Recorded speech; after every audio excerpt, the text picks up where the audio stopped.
मित्रों, आप पिछले लगभग एक महीने से न्यूज चैनलों पर आर्यन खान का नाम सुनकर पक गए होंगे। मित्रों, यथार्थ यह है कि इस देश में मुश्किल से 1% लोग भी ऐसे नहीं हैं जिन्हें आर्यन खान के जेल में रहने या बाहर रहकर गांजा फूकने से कोई फर्क पड़ता हो, चाहे वो कोई आम मुस्लिम ही क्यों न हो। लेकिन पिछले 25 दिनों से मीडिया आर्यन खान को लेकर ऐसे ढो रही थी जैसे वह मंगल ग्रह पर लठ गाड़ कर आया हो। यह सिस्टम को हैक करने का तरीका है। यहाँ मीडिया से लेकर शासन और न्याय प्रणाली किसी खास वर्ग के खास आदमी को जल्द से जल्द मुक्त करवाने के लिए अभियान चलाता है और बदले में अच्छी खासी रकम मांगता है। इसी को कुलीन तंत्र कहते हैं, जहां न्याय सिर्फ पैसे वालों के लिए उपलब्ध हो। नमस्कार मित्रों, मैं महेश्वर मणि यथार्थ अपने YouTube चैनल पर एक बार फिर आपका स्वागत करता हूं।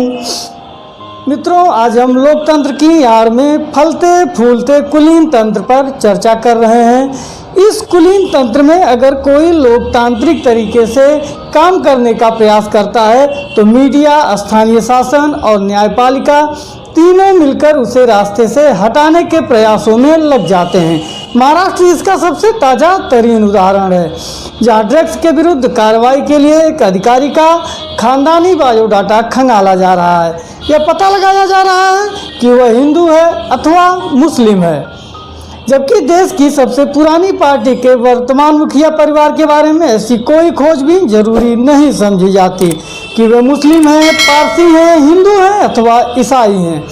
यह कुलीन तंत्र की प्रमुख विशेषता है। समीर वानखेड़े की जाति और धर्म को लेकर रात दिन छाती पीटने वाली मीडिया और खुद एनसीपी के नेताओं को कभी भी आपने राहुल गांधी के मिश्रित परिवार के जाति, धर्म और समुदाय को लेकर चर्चा करते नहीं सुना होगा। लेकिन समीर वानखेड़े के मुद्दे पर ऐसा होगा क्योंकि वह कुलीन तंत्र के सिद्धांतों के विपरीत काम कर इस तंत्र को नुकसान पहुंचाने की कोशिश कर रहा है। देश में आज भी लगभग 4 लाख से अधिक ऐसे लोग जेलों में सड़ रहे हैं जिन पर अपराधी सिद्ध नहीं हुआ है, लेकिन चूंकि उनके पास पैसे नहीं है कि वे बड़े बड़े वकीलों की फौज खड़ी कर सकें, इसलिए उनका कोई माई बाप नहीं है। जबकि आर्यन खान के ड्रग्स के अंतर्राष्ट्रीय गिरोह से जुड़ा होने का पर्याप्त सबूत है। ऐसा मैं इसलिए कह रहा हूँ क्योंकि उसे काफ़ी कठोर शर्तों के साथ जमानत पर रिहा किया गया है, लेकिन चूंकि उसके पास बाप के पास अकूत संपत्ति है और वह कुलीन तंत्र का ही हिस्सा है, इसलिए उसे जमानत मिलना ही था और वो मिल भी गई। भारतीय लोकतंत्र की बड़ी विचित्रता यह है कि यहाँ आप देश तोड़ने की बात तो कर सकते हैं, लेकिन आप न्यायपालिका से प्रश्न नहीं कर सकते हैं। अगर आपने ऐसा किया या करने का प्रयास कर रहे हैं तो आप पर कोर्ट के अवमानना का केस कर आपको अंदर कर दिया जाएगा। अगर हम भारतीय न्याय व्यवस्था की बात करें तो इसे पूरी तरह से पक्षपाती, अन्यायपूर्ण और इतना महंगा कर दिया गया है कि आम आदमी की अर्जियां तो ऊंचे तक पहुंचती है लेकिन आवाज नहीं। भारत में 1947 से ही छद्म लोकतंत्र की आड़ में एक कुलीन तंत्र चल रहा है। इस कुलीन तंत्र की जड़ें इतनी गहरी हो चुकी हैं कि देश में पूर्ण बहुमत के साथ कोई गैर कांग्रेसी सरकार बनने के बावजूद उस सरकार को नाकों चने चबाने पड़ रहे हैं। वर्तमान सरकार सिस्टम से लड़ने में सक्षम सिद्ध नहीं हो पा रही है। प्रशासनिक, शिक्षा, स्वास्थ्य और न्यायपालिका में बैठे कुलीन तंत्र के समर्थक सरकार को ठेंगे पर रखे हुए हैं। बहुत से मामलों में सरकार किंकर्तव्य विमूढ़ दिखाई देती है। आप किसान आंदोलन और शाहीन बाग आंदोलन को देख सकते हैं। 2014 से ही अराजकता के नए चेहरे पैदा हो गए हैं जो रात दिन देश में अस्थिरता फैलाने में लगे हुए हैं, और मीडिया के एक बड़े वर्ग के साथ साथ न्यायपालिका का भी एक बड़ा वर्ग इसमें कहीं न कहीं उनके साथ खड़ा हुआ दिखाई देता है। इस कुलीन तंत्र ने पिछले 7 दशकों में जो व्यवस्था बना रखी है, जनता को उसकी आदत लग चुकी है। जनता चुनाव को लोकतंत्र समझकर खुश है। जनता की मनोस्थिति का अंदाजा आप इसी बात से लगा सकते हैं कि कुलीन तंत्र के जाल में फंसी हुई जनता का एक बड़ा हिस्सा देश के दीर्घकालिक हितों के खिलाफ इस कुलीन वर्ग के लोगों के साथ खड़ा दिखाई दे रहा है।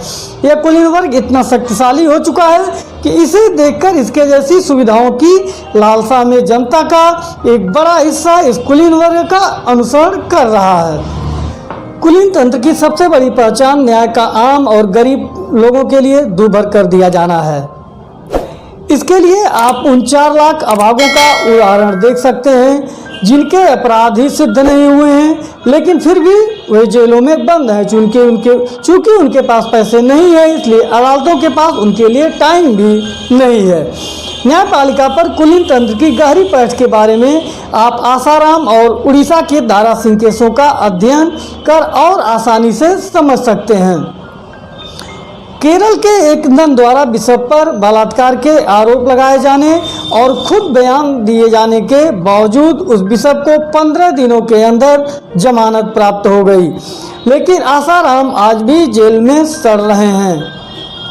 दारा सिंह, जो कि एक मिशनरी के व्यक्ति की हत्या के आरोप में उम्र कैद की सजा काट रहे हैं, उन्हें पैरोल आज तक उपलब्ध नहीं हो पाई।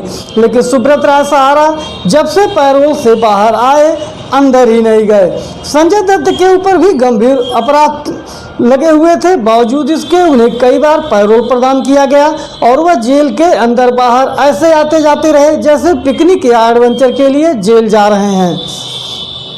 क्या आप यह कल्पना कर सकते हैं? क्या आम आदमी यह कल्पना कर सकता है कि उस पर कोई आरोप लगा हो और कोर्ट उसको लगातार दर्जनों बार अग्रिम जमानत दे दे? लेकिन अगर आप चिदम्बरम की तरह कुलीन तंत्र का हिस्सा होंगे तो ऐसा हो सकता है। क्या आपने सोचा है कि आपकी 5000 करोड़ की संपत्ति सीज कर दी गई हो और आप जमानत पर बाहर पूरे देश को भ्रष्टाचार, विकास, मानवता और देश प्रेम का पाठ पढ़ाएं? जनता भी आपकी हाँ में हाँ मिलाते हुए ताली बजाए। कोई आम आदमी किसी बैंक का 2-4 लाख रुपए लेकर देखिए कैसे उसके घर बार की नीलामी की नौबत आ जाती है। क्या भारत के आम नागरिक के लिए रात के 2 बजे कोर्ट खुल सकती है, लेकिन कसाब के लिए खुल सकती है, क्योंकि कुलीन तंत्र के लोग ऐसा चाहते थे। कसम से आपने अगर प्रश्न भी किया तो ठिकाने लगा दिए जाएंगे, इसलिए भूलकर भी ऐसा बिल्कुल मत करें। अगर आप ट्विटर पर ब्लू टिक प्राप्त कोई अराजक तत्व हैं और कुलीन तंत्र का हिस्सा हैं, तो आप सुप्रीम कोर्ट या अन्य अदालतों के फैसले के विरुद्ध सोशल मीडिया पर आवाज़ उठा सकते हैं, जैसे राम मंदिर फैसले पर और फिर पुनः आर्यन खान की जमानत के मुद्दे पर लगभग सैकड़ों की संख्या में लोगों ने सवाल उठाए थे, लेकिन उनका घंटा कुछ नहीं उखड़ा। और राष्ट्रवादी सरकार की मजबूरी देखिए कि उसका अटॉर्नी जनरल कहेगा कि नहीं, यह कोर्ट की अवमानना बिल्कुल नहीं है, बल्कि यह लोकतांत्रिक अधिकार है। लेकिन अगर आपके पास ब्लू टिक नहीं है और आप कुलीन तंत्र से बिलोंग नहीं करते हैं, तो आप सामान्य बात भी कर देते हैं, तो वही अटॉर्नी जनरल तुष्टीकरण के चक्कर में ताल ठोक कर बोलेगा कि यह तो कोर्ट की अवमानना हो गई और आप पर अजीत भारती की तरह मुकदमा लग जाएगा। अब तारीख देखते रहिए। कुल मिलाकर अपने आसपास जब आप अध्ययन करेंगे तो पता चलेगा कि भारत का लोकतंत्र खोखला है, जो केवल उनके लिए सुविधाजनक है जो सक्षम है और जिनके पास पर्याप्त धन है। आम नागरिक को बस इतनी आज़ादी है कि जब तक वह जिंदा है अथवा किसी अपराध या दुर्घटना से सुरक्षित है, तब तक वह भी अपनी मर्जी से थोड़ी बहुत जिंदगी जी सकता है। लेकिन अगर दुर्भाग्य से कहीं आपकी ठीक ठाक जिंदगी को किसी की नज़र लग गई, तो फिर आपको कोई नहीं बचा सकता। फिर आपको लगने लगेगा कि वाकई लोकतंत्र तो केवल लोगों को गुमराह करने के लिए कुलीन वर्ग के द्वारा किया जा रहा एक स्वांग है। कुलीन तंत्र का एक और उदाहरण जस्टिस काटजू के इस ट्वीट को देखकर आप लगा सकते हैं, जिसे कांग्रेस ने न्यायाधीश बनाया था। सोचकर देखिए कि इस व्यक्ति ने कांग्रेस को कितना लाभ पहुंचाया होगा, और वह आज भी केवल हिंदू विरोधी बयान देने के लिए कुख्यात है। आप इस बारे में क्या सोचते हैं? अपनी राय कमेंट के माध्यम से ज़रूर बताएं, और अगर वीडियो पसंद आए तो कृपया चैनल को सब्सक्राइब कर सपोर्ट करें और वीडियो को लाइक शेयर कर कमेंट करना मत भूलें। धन्यवाद। जय हिंद। वंदे मातरम।